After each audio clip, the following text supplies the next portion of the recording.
کہ اس وقت پاکستان ایک اپورڈ مومنٹم پہ ہے. یہ بات سمجھ لینی بڑی ضروری ہے کہ انڈیا کی فرسٹریشن اس چیز سے ہے کہ پاکستان اپورڈ مومنٹم پہ ہے. ہمارے پاس ایک نئی گورنمنٹ ہے, ہم نے دوسری دفعہ پولیٹیکل اپنا ڈیموکریٹک سائیکل پورا کیا جو کہ پاکستان کی تاریخ میں پہلے نہیں ہوا. ایک نئی گورنمنٹ ہے جو اسی پیج پہ ہے جس پیج پہ ہماری افواج پاکستان ہے. ہماری جو انٹرنیشنل ڈپلومیسی ہے, خواہ ملیشیا سے ہو, ٹرکی سے ہو, چائنا سے ہو, مڈل ایسٹرن کنٹری سے ہو, یو اے بھی, سعودی عرب بھی ہم نے دیکھا, قطر بھی ہم نے دیکھا, بلکہ اب رشین بھی ہماری جو ریلیشن شپس ہیں اور ان کا انٹرسٹ سی پیک کے اندر یہ بڑھ رہا ہے. اس تمام کو انڈیا آج سے پہلے پچھلی 2 دہائیوں میں ہمیشہ کاؤنٹر کرتا آیا. انڈیا نے ہمیں 2000s کے اندر ایک آئسولیشن کے موڈ کے اندر سے گزارا. انڈیا کے کہنے کے اوپر لوگوں نے ہمیں مختلف سینکشنز ہمارے اوپر لگا دی. یہ بات اب نہیں ہو رہی. اب پاکستان کی جو خطائی امپورٹنس ہے, پاکستان کی جو جغرافیکل امپورٹنس ہے, پاکستان کی جو اکنامک ٹرن اراؤنڈ ہو رہا ہے, اور خاص طور پہ میں یہ بات ضرور کرنا چاہوں گا کہ اس حکومت کا اس کے اندر کریڈٹ ہے, کیونکہ ہم نے دیکھا ہی کہ آج سے پہلے اس سے پچھلی حکومت کے ساتھ تو انڈیا کو کوئی اس طرح کا مسئلہ نہیں تھا. وہ تو ہمارے پچھلے وزیر اعظم صاحب کے بیانات اپنے حق کے دلائل کے اندر پیش کر رہے ہیں, اور وہاں پہ آپڈز چھپ رہے ہیں کہ جی جب سے وہ گئے ہیں تو انڈیا سمپیتھیٹک گورنمنٹ نہیں ہے پاکستان کے اندر. یہ جو چیزیں ہیں, ہماری انٹرنل پالیٹکس کی چینج اور ہمارے خطے کے اندر انفلوئنس کی چینج, یہ بیسک وجہ ہے انڈیا کی پریشانی کے لیے. اور میرا نہیں خیال کہ اس کو انڈیا جنگ کے تھرو ٹھیک کر سکتا ہے. ان کے لیے بہتر بھی یہ ہے کہ جنگ کے تھرو اس طرح کی کوئی کوشش نہ کرے. ٹھیک ہے, ہمیں جوائن کیا ریٹائرڈ ایئر مارشل شاہد لطیف صاحب نے. شاہد لطیف صاحب, اگر بھارت کسی قسم کی کوئی مہم جوئی کرتا ہے تو پھر پاکستان کی حکمت عملی کیا ہونی چاہیے؟ دیکھیں, یہ تو آج میرا خیال ہے کھل کر بات کر دی گئی, اور اس سے پہلے آپ نے دیکھا کہ پرائم منسٹر صاحب کی طرف سے جو بیان دیا گیا تھا وہ اس کے 2 پہلو تھے. ایک تو اس کا پہلو تھا جس کے اندر جو بین الاقوامی قوتیں ہیں ان کو ایڈریس کیا گیا تھا, اور جس میں انہوں نے کہا تھا ہندوستان سے کہ اگر آپ کے پاس یہ جو پلوامہ والا کیس ہے اس کا کوئی ثبوت ہے تو سامنے لائیں. بغیر ثبوت کے اس طرح کا الزام تراشی جو ہے وہ آپ اس لیول پر کسی پہ نہیں کر سکتے, اور آپ وہ ثبوت لائیں اور ہم آپ کے ساتھ مل کر اس کی انکوائری کریں گے. جو کہ انہیں معلوم تھا کہ نہ ماضی میں کوئی ایسا ثبوت وہ دے سکے, اور نہ ہی ہم نے اپنی تحقیق بھی کر لی, ہمیں کوئی ایسی چیز نظر نہیں آئی. اور اس کا جو دوسرا حصہ تھا وہ ہندوستان اور ہندوستان کے جو لوگ ہیں جن کے سامنے یہ ایک جنگی جنون کا ماحول پیدا کر رکھا ہے پرائم منسٹر مودی نے, وہ ان کو مخاطب کر کے کہا تھا کہ اس کے باوجود جیسے ہم کہہ رہے ہیں اگر آپ ایسا نہیں کرتے اور اگر آپ کوئی اس طرح کی ایڈونچرزم کرنے کی کوشش کریں گے تو پھر ہم نے اس کے بارے میں ریٹیلیشن کا سوچنا نہیں ہے, ہم نے ریٹیلیشن کرنی ہے.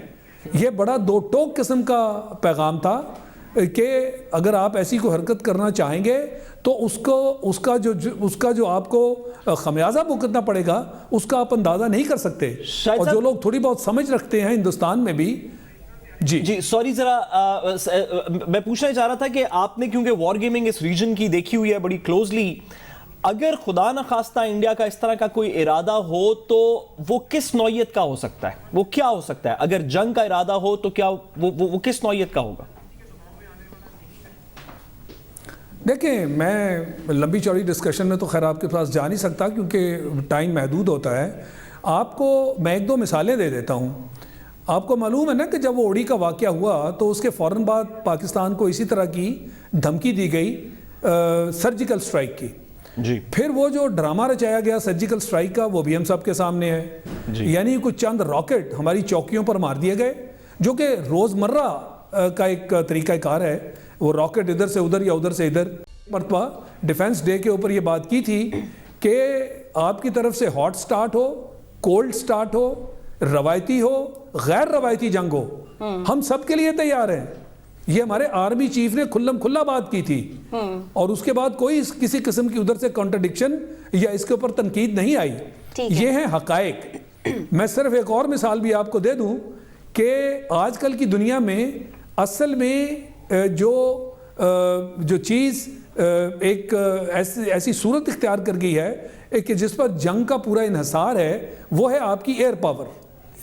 اور اس کے پاس ایک ڈیسائسو آپ کو قوت مل جاتی ہے.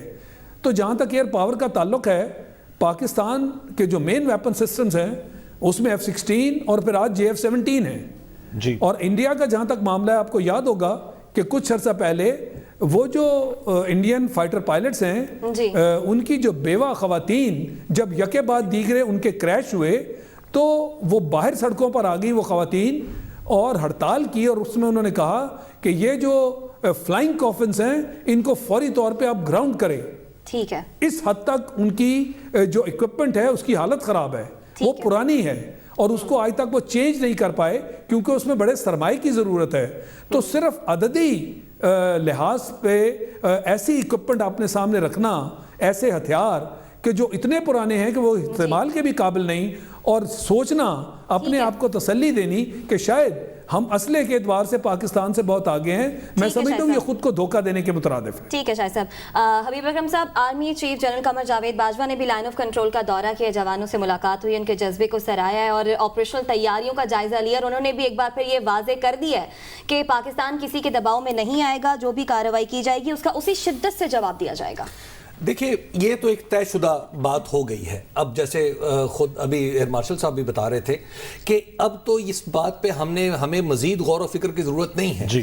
ہم یہ طے کر چکے ہیں کہ اس طرف سے اینٹ آئے گی تو ادھر سے جواب پتھر ہوگا, بلکہ پتھر بھی ایک نہیں ہوگا بلکہ شاید ایک سے زیادہ ہوں گے, تاکہ ایک ہمیشہ کے لیے یہ معاملہ جو ہے وہ حل کر دیا جائے. لیکن میں آپ کو اس کے ساتھ ایک اور عرض کرنا چاہوں گا. دیکھیے جو جنگ کے خطرات, جیسے ابھی ایئر مارشل صاحب نے ہماری سٹرینتھس بتائی, خود معاف کیجئے گا بھارت کے اندر کچھ ویکنسز پچھلے چند دنوں میں میرے لیے ایک حیرت کی بات تھی کہ ہم دیکھ رہے تھے کہ انڈیا میں ایسے لگ رہا تھا کہ ایک یونٹی پیدا ہو گئی ہے, یونٹی آف اپروچ پیدا ہو گئی ہے, اور پاکستان کے خلاف مجھے اس ماحول سے میں تھوڑا سا خطرے میں مبتلا تھا. لیکن پچھلے اگر آپ 48 گھنٹے میں وہاں پر ہونے والی ڈیولپمنٹس دیکھیں تو آپ کو لگتا ہے کہ وہ سسٹین نہیں ہو پائی وہاں پہ. وہ جو ایک کنسنسس کی کیفیت تھی اب وہ ختم ہوتی چلی جا رہی ہے. وہاں پہ جو کانگریس نے کھلے عام کہہ دیا ہے کہ مودی جو ہیں وہ پلوامہ کے واقعے کو پولیٹیکلی استعمال کر رہے ہیں, اور انہوں نے مودی کی یعنی مودی کی حکومت پر یہ اعتراض کیا ہے کہ جناب سب سے بڑا سانحہ تو یہ ہے کہ آپ پہلے سے پریڈکٹ ہی نہیں کر سکے, آپ کا انٹیلیجنس فیلئر ہے.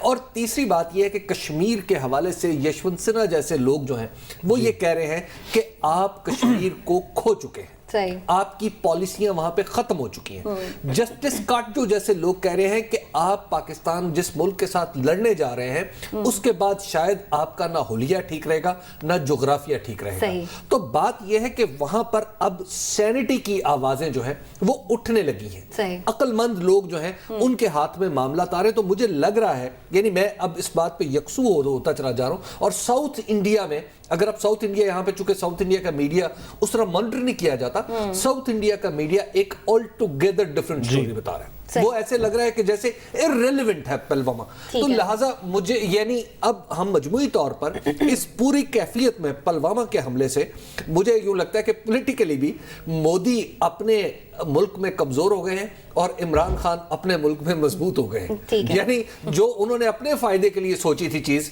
وہ پاکستان کے فائدے میں جاتی ہوئی نظر آ رہی ہے. اچھا صاحب, یہ کوئی پہلا موقع نہیں ہے, اس سے پہلے بھی بھارت نے پاکستان پر الزامات لگائے, تو پچھلی حکومت نے ڈپلومیٹکلی ان معاملات کو کیسے ہینڈل کیا اور موجودہ حکومت کی حکمت عملی کیسی ہے؟ دیکھیں پچھلی حکومت نے معاملات کو ہینڈل کیسے کیا, پہ تھوڑی سی بات کرنے سے پہلے میں صرف حبیب صاحب کی بات میں کچھ ایڈ کرتا چلوں کہ بھارت میں 17 بائی میجورٹی کاؤنٹس, ویسے تو کہتے ہیں کہ 30 سے زائد, لیکن 17 مختلف سیپریٹسٹ موومنٹس چل رہی ہیں بھارت میں مختلف جگہوں کے اوپر, جس میں کشمیر ان میں سے صرف ایک ہے. 16 دیگر موومنٹس ہیں جو فارملی بھارت کے اندر چل رہی ہیں, اور اس کو بھارت خود بھی اکنالج کرتا ہے, ان کی گورنمنٹ بھی اکنالج کرتی ہے, صرف وہ انٹرنیشنل میڈیا کے اوپر اس طرح کور نہیں ہو رہی, بٹ یہ ان کو انٹرنلی بڑا خطرہ ہے. دیکھیں پچھلی گورنمنٹ نے جہاں پہ بہت ساری اچھی چیزیں کی, وہاں پہ پچھلی گورنمنٹ کے ایون جو اپنے سپورٹرز بھی ہیں, جو پی ایم ایل این کے اپنے سپورٹرز بھی ہیں, وہ بھی اس بات کا اکثر اعتراف کرتے نظر آتے ہیں کہ بھارت کے ساتھ پچھلی گورنمنٹ کا بڑا سافٹ ایٹیٹیوڈ رہا. خواہ وہ کلبھوشن یادو کا نام ہمارے سابق وزیر اعظم صاحب نے ایک دفعہ بھی نہیں لیا اپنے پورے ٹینیور کے اندر, بار بار ان کو بلکہ کہتے بھی رہے, ان سے اس بارے میں ان کی تنقید بھی میڈیا کے اوپر ہوتی رہی, لیکن انہوں نے ایک بڑی مفاہمتی چیزوں کو اتنی مفاہمت کی، بلکہ کہ لگتا تھا کہ تقریباً سبسروینس کر رہے ہیں. سرجن جنرل کی جب وزٹ آیا اس کے اوپر بڑی تنقید ہوئی. آپ نے دیکھا کہ ان کے اپنے گھر کی شادیوں کے اندر جس طرح نریندر مودی صاحب آئے، بڑی اچھی بات ہے، دوستی کے تعلقات ہونے چاہیے، لیکن پاکستان کے ایشوز کو کبھی بھی ہائی لائٹ پراپرلی نہیں کیا گیا. یہ ان کی تنقید تھی جو ان کے اپنی پارٹی کے سپورٹرز بھی فرام ٹائم ٹو ٹائم کرتے رہے.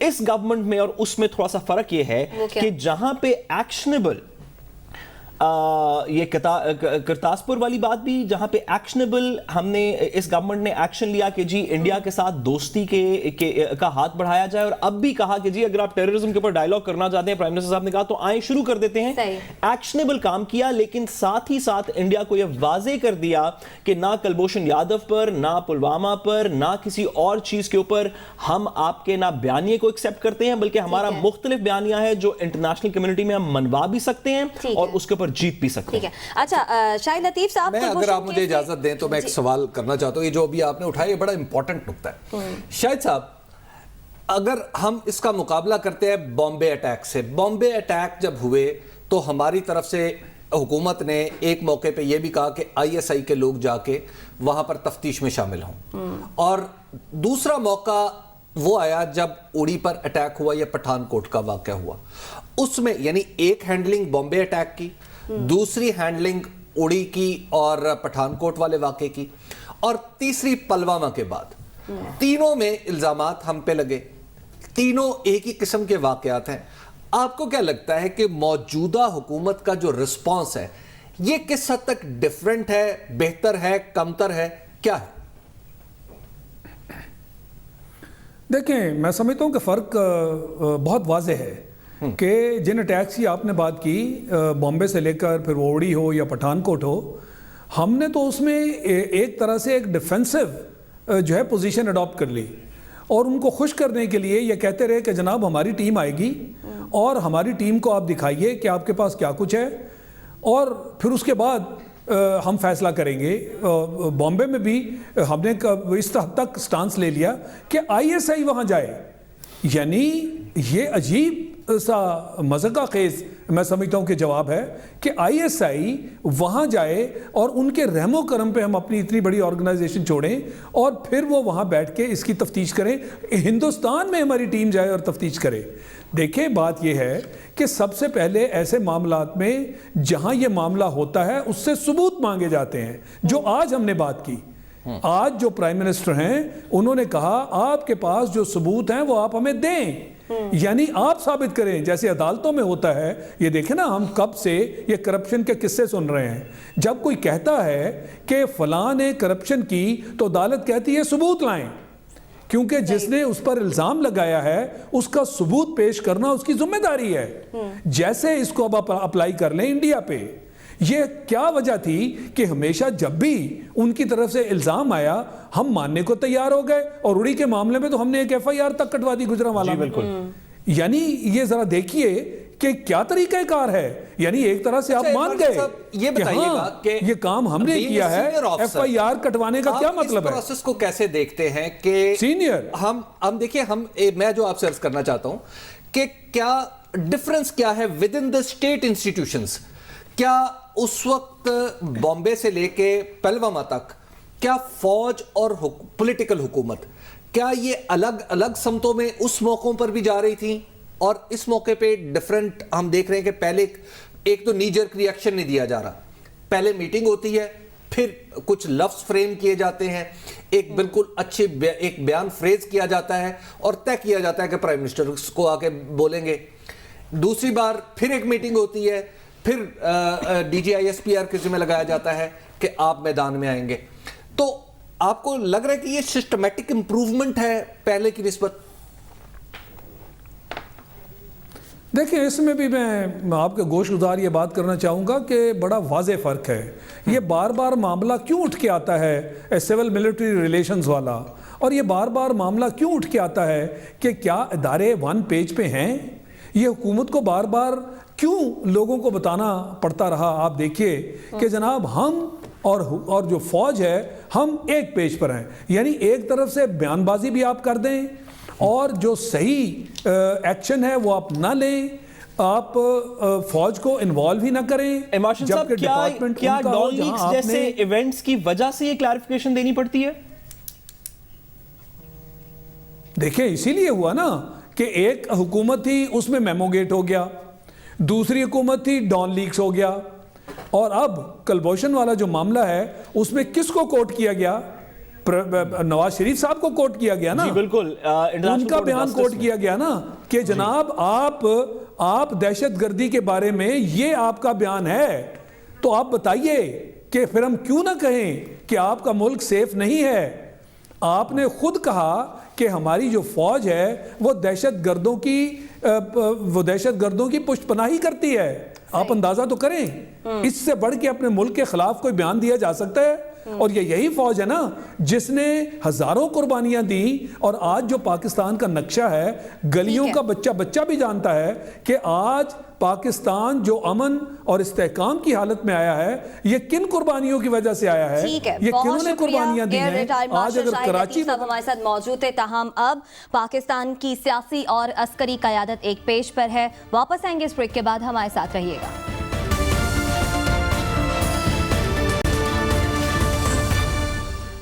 ویلکم بیک ناظرین. آپ کو بتائیں کہ آغا سراج دورانی کی گرفتاری کے بعد اب پیپلز پارٹی نے اپوزیشن سے رابطے تیز کر دیے ہیں کہ دن میں 2 بار ملاقاتیں کی جا رہی ہیں, اور سندھ کا سیاسی ماحول جو ہے وہ خاصا گرم ہو چکا ہے. تو کیا اس گرفتاری کو سندھ میں ہونے والی مزید گرفتاریوں کی جانب پہلا قدم سمجھا جائے؟ اسی ساری صورتحال پر بات کریں گے.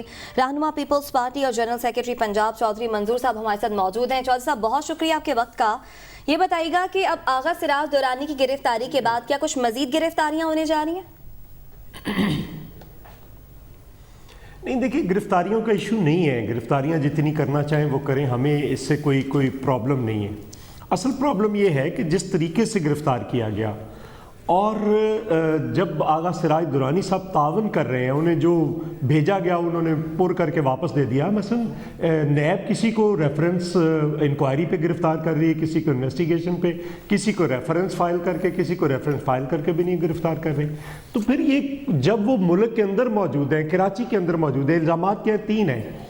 ایک نوکریاں دی ہیں وہاں پہ لوکل گورنمنٹ میں, دوسری نوکریاں دی ہیں اسمبلی کے اندر, ان سارے کے ریکارڈز تو محکموں کے اندر موجود ہیں.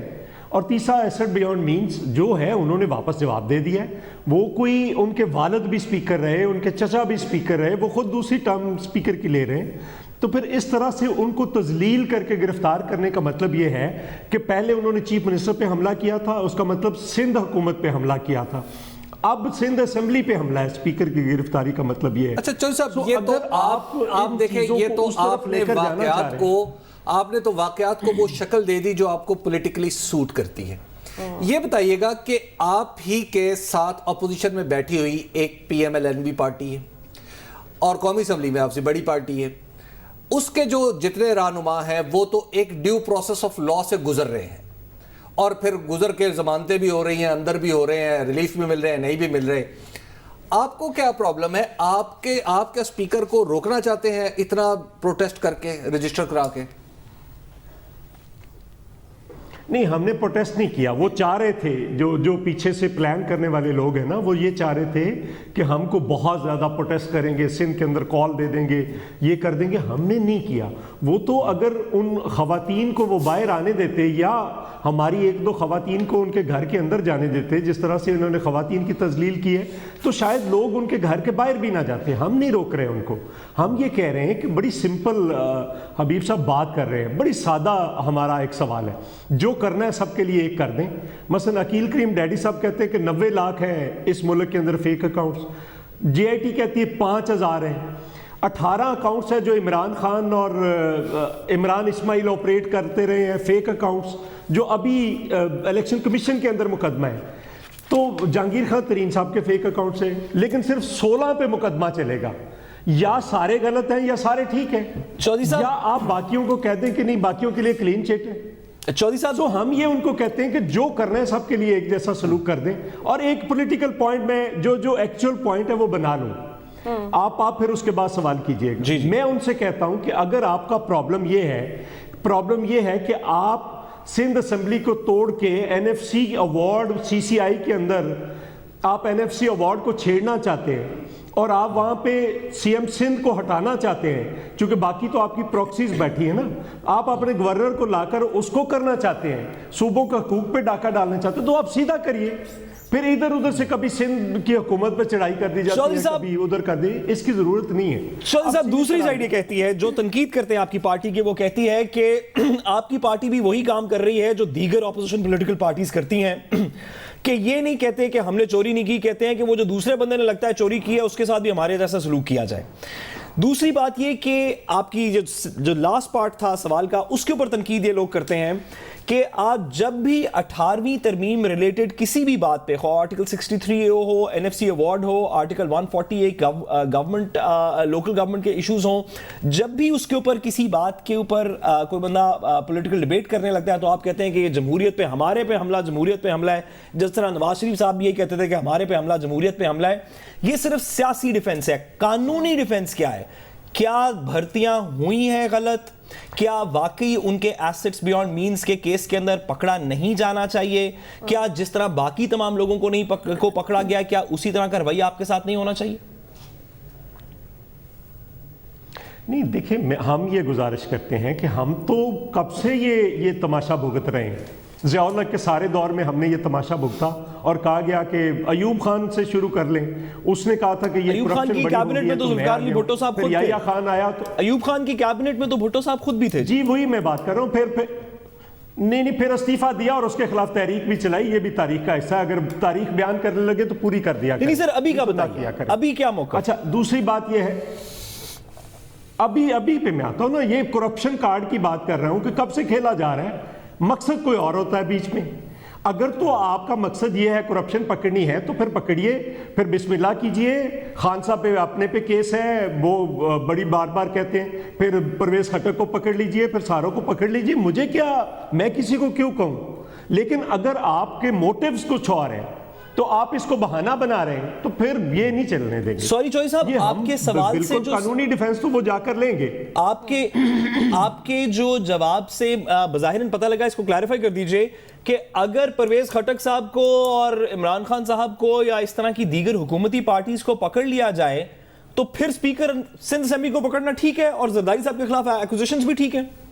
نہیں, میں یہ کہہ رہا ہوں کہ اگر آپ صرف اس بنیاد پر کر رہے ہیں تو پھر جن پہ الزامات ہیں سب سے استعفے لے لیجئے. اصولی 2 طریقے ہوتے ہیں استعفیٰ لینے کے یا پکڑنے کے. آپ سب کے لیے, مثلا مجھے اگر آپ پکڑنا چاہتے ہیں ایک جیسے کیس پہ, میرا اصولی موقف یہ ہے کہ ایک جیسے کیس پہ اگر آپ ایک کو چھوڑ رہے ہیں دوسرے کو پکڑ رہے ہیں پھر اس کا مطلب غلط ہے. میں یہ کہہ رہا ہوں کہ جو قانونی ڈیفنس کی بات کر رہے ہیں وہ تو لیں گے نا جا کر. مثلا آصف زرداری صاحب پہ 4 قتلوں کے کیس تھے, آصف زرداری صاحب پہ 1 ٹرک ہیروئن کی سمگلنگ کا کیس تھا, آصف زرداری صاحب پہ سونا پکڑا گیا تھا, ڈالروں سے بڑا ٹرک لاہور سے پکڑا گیا تھا. وہ سارے کدھر ہیں؟ ایک بندے کو وہ بم باندھ کر لے گا عدالت کے اندر, وہ سارے یہ بتائیے گا کہ اس وقت جو صورتحال اسی قسم کے کیسز پھیرے, وہ یہ ہے کہ نیب پی ٹی آئی تو آپ پہ کھل کے الزام بھی لگاتی ہے, بلکہ آپ کو یاد دلاتی ہے کہ آپ بھی حکومت میں رہے ہیں, پی ایم ایل این بھی رہی ہے, تو نیب کے قانون کو چینج کر لیتے.